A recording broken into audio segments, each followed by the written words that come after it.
Hi everyone. I recently finished the new John Lewis biography, John Lewis, A Life by Rutgers University Professor of History, Journalism and Media Studies, David Greenberg. This was easily one of the best books I've read this year. The 570 pages is almost insufficient, as John Lewis was one of those Benjamin Franklin or Arnold Schwarzenegger type figures who accomplished an astounding amount within a single lifetime. Not only one of the leading figures of the 1950s and 60s civil rights movement, he was unusually principled during his 30 years of service in Congress.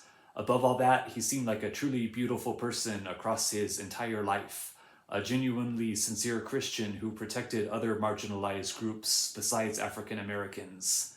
Even though his demeanor was very reserved, he managed to emerge as a leader due to how powerful and inspiring his inner conviction was.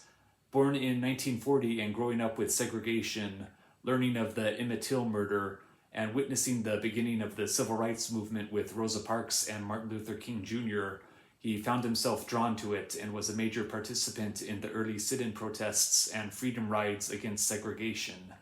He and his Student Nonviolent Coordinating Committee had to endure some horrific beatings, injuries, and even some deaths, but his principles of nonviolent resistance won out at the end.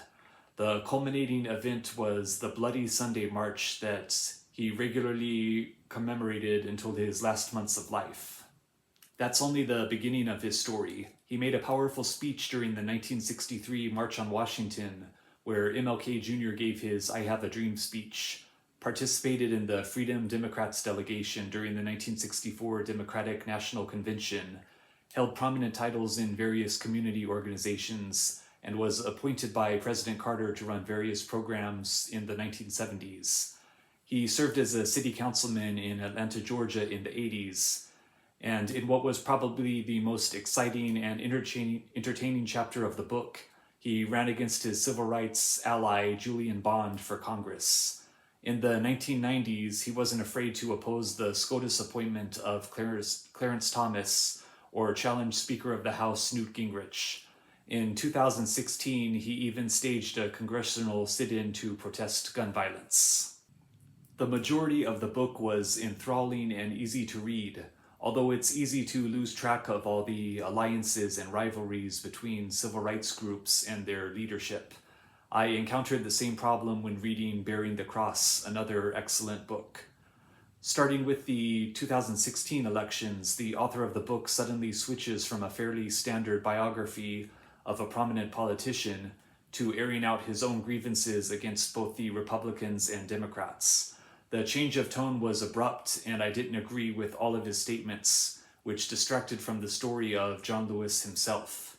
I always dislike reading about the process of someone's passing in a biography, and this one was really a bummer at the end, not only due to the descriptions, but because John Lewis was such a sympathetic and powerful figure over his entire life.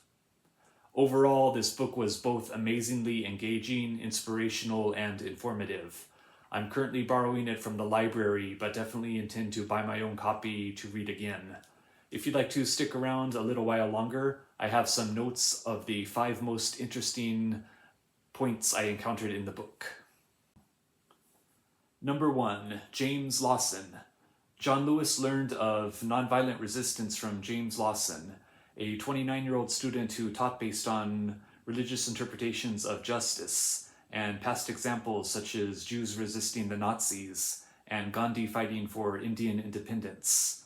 Having spent 3 years in India, he advocated satyagraha, translated as soul force or truth force, as a means of resisting the state. Number 2, Sociodrama and Sit-ins from page 34. In 1959, John Lewis and other students prepared for their first sit-ins with what Lewis termed sociodrama, where they would rehearse the violent confrontation which would ensue. Number 3, Meeting with Mayor Ben West from page 52. After a bomb was thrown into the home of Alex Gooby, a black lawyer representing the students, Mayor Ben West of Nashville agreed to meet with the students and ultimately agreed to end lunch counter segregation. Number 4, opposing Jimmy Carter as city councilman. From page 348, John Lewis served on the Atlanta City Council from 1981 to 1986, pledging not to vote for disruptive neighborhood construction to accommodate Jimmy Carter's presidential library.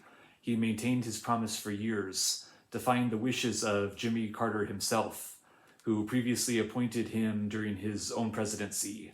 He only relented on roadway construction when it was deemed a practical necessity.